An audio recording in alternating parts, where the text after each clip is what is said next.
આપણો ટોપિક છે ખાદ્ય સુરક્ષા અને જળવાયુ પરિવર્તન. આના વિશે આપણે પ્રશ્નોત્તરી કરીને તેના જવાબો મેળવવાના છે. આજે આપણી સામે ગામના બદાજી ઠાકોર આપણી સામે ઉપસ્થિત છે. તેમની પાસે આપણે પ્રશ્નોત્તરી કરીને જવાબ મેળવીશું. વરસાદમાં ફેરફાર થાય તો ખેતી પર કેવી અસરો પડે છે? અનિયમિત વરસાદથી દુષ્કાળ અને પૂરની સ્થિતિ થાય તો દુષ્કાળ પડે, ખેતી બરોબર થતી નથી, ખેતીમાં મજા આવે નહીં. વધતું તાપમાન ખેતીના પાક પર કેવી અસરો કરે છે?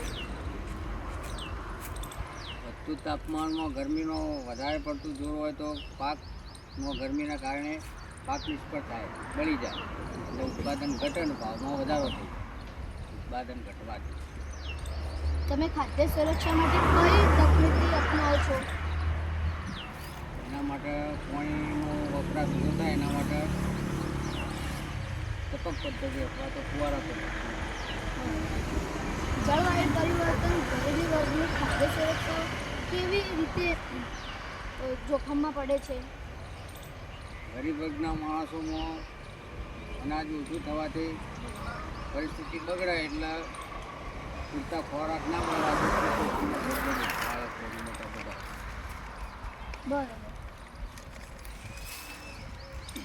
તો ખાદ્ય સુરક્ષા પર આધાર રાખીને તેના કયા 4 સ્ટેપો છે આપણે જોઈએ?